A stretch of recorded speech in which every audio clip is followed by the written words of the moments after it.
Subscribe করুন techniques with পৃথ্বীর চ্যানেলকে আর bell আইকনকে press করুন লেটেস্ট টেক আপডেট সব থেকে আগে পাওয়ার জন্য। ফ্রেন্ড, আপনার বাজেট যদি হয় একদম খুবই কম, লাইক আপনার বাজেট যদি অনলি 5000 হয় আর আপনি যদি কিনতে চান একটা ভালো স্মার্টফোন, তাহলে হয়তো আপনার মাথায় সব থেকে আগে আসবে যে ফোনটার নাম, তার নাম Xiaomi 5A। কিন্তু এখন Xiaomi 5A কে টক্কর দেওয়ার জন্য বাজারে এসে গেছে নতুন একটা মডেল, যার নাম আপনি জানেন না, হয়তো জানেন, X10 or D। তাহলে সত্যি সত্যি কি Xiaomi-কে বিট করার জন্য অ্যামাজন তাদের নিজস্ব ক্রাফটেড, যদিও বাইরের ফোন, এটা ইন্ডিয়ায় তৈরি হয়নি, কিন্তু অ্যামাজন বলছে ইন্ডিয়ায় সমস্ত নাকি অ্যাসেম্বল করেছে। এনিওয়ে, সো এমন একটা ফোন আসে যার কনফিগারেশন, যার টেকনিক্যাল স্পেসিফিকেশন Xiaomi 5 এর থেকেও বেটার। তো চলুন এই ফোনটা সম্পর্কে কথা বলবো, আর Xiaomi-কে এটা টক্কর দিতে পারবে কিনা in terms of competition in technology. তো এটা নিয়ে কথা বলবো। তো আপনারা দেখছেন টেকনিক্স উইথ পৃথ্বীশ, আমি Prithwish. So let's start in Bengali, the technical channel. Okay, যদি ভালো লাগে লাইক করবেন, শেয়ার করবেন আর চ্যানেল সাবস্ক্রাইব করে নিন তাড়াতাড়ি, কারণ প্রতিদিন আপনি পাবেন একটা করে নতুন টেক আপডেট বা take video. So let's start.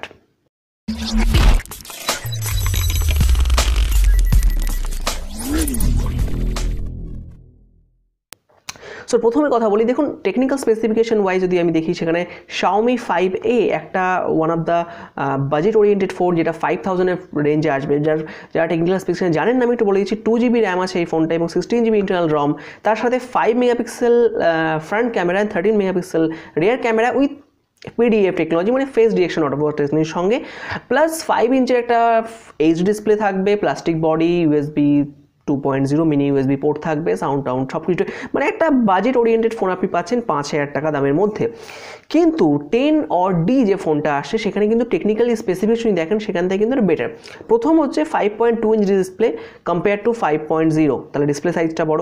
Number 2, battery configuration বা battery milliampere 3000 milliampere, যেখানে আপনার 3500 মিলি অ্যাম্পিয়ার, তাহলে ব্যাটারিটা আপনি বেশি পাচ্ছেন 2।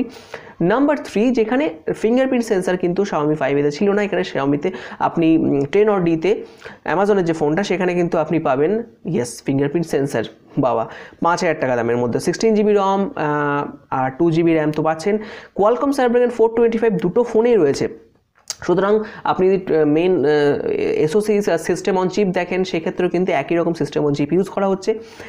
এবার হচ্ছে ডিফারেন্স, যেটা হচ্ছে প্রাইসেরও কোনো ডিফারেন্স নেই, প্রাইসও একদম সেম, ক্যামেরাও একই রকম 13 and 5 মেগাপিক্সেল, প্লাস ডিসপ্লে সাইজটা ওদের বড়, আর এখানে ডিসপ্লে সাইজটা Xiaomi ডিসপ্লে সাইজটা ছোটো 5-এর।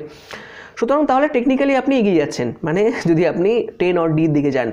এছাড়াও আপনি স্টক অ্যান্ড্রয়েডের সুবিধা পাচ্ছেন 7.1.2 এর সাথে, এবং এটা অ্যান্ড্রয়েড অডিওতে আপডেট হবে বলে অ্যামাজন কিন্তু কনফার্ম করছে। তাহলে আপনার কি 10 or D কেনা উচিত, সেটা আপনি ডিসিশন নেবেন, আপনার পয়সা আপনি বুঝবেন। কিন্তু দুটোই ফ্ল্যাশ সেলে অ্যাভেলেবেল হবে। Xiaomi-র ফোন যেমন ফ্লিপকার্টের ফ্ল্যাশ সেলে অ্যাভেলেবেল হবে, ঠিক সেরকমই অ্যামাজনে এটা আপনি 12টার সময় 5 তারিখে পেয়ে যাবেন। তা দেখুন, আপনি যদি খুব টাইট বাজেট নিয়ে থাকেন, অনলাইনে ফোন কিনবেন, সার্ভিস দেখুন, সার্ভিস দুটোরই আমি বলবো খুব একটা খারাপ না, কারণ Xiaomi-র সার্ভিস সেন্টার বেশি কম্পেয়ার টু 10 or D এর মাত্র 32টা সার্ভিস সেন্টার বা 32 সার্ভিস সেন্টার আছে, 32টা সার্ভিস সেন্টার আছে ইন্ডিয়াতে, তারা বলছে আরও সার্ভিস সেন্টার বানাবে, এবং 1 বছর ওয়ারেন্টি আপনি বেশি পাবেন কম্পেয়ার টু Xiaomi। 1 বছর প্লাস 1 বছর, এটা অ্যামাজনের প্রাইম যাদের কাস্টমার আছে তাদের জন্য এটা পাওয়া যাবে। তাহলে service, battery, display, fingerprint sensor, এগুলো যদি আপনার দরকার হয় এত কম বাজেটের মধ্যে, তাহলে আপনি হয়তো ট্রাই করতে পারেন। একটু ওয়েট করুন, আরও অনেক রিভিউ আসবে, যারা আনবক্সিং কিছু দেখে নেবেন, তাহলে আপনার একটা বেসিক আইডিয়া চলে আসবে। আর আমার ওপিনিয়ন যদি বলেন, দেখুন, যদি টেকনিক্যাল স্পেসিফিকেশন ওয়াইজ বলেন, তাহলে Xiaomi থেকে এর configuration better in terms of display size, fingerprint sensor and battery. যদি আপনার ব্যাটারি ব্যাকআপ বেশি চাই একটা ফোনের মধ্যে, তাহলে এটা আপনি ইউজ করতে পারেন। স্টক অ্যান্ড্রয়েড যদি পছন্দ হয়, MI যদি পছন্দ না হয়, এটা আমার ছিল সম্পূর্ণ আমার নিজস্ব ওপিনিয়ন, কোনো রকম এটা স্পন্সার্ড বা কোনো রকম এই ভিডিও না, কেউ আমাকে বলেনি, আমার জাস্ট মনে হলো ভিডিওটা করার জন্য করলাম।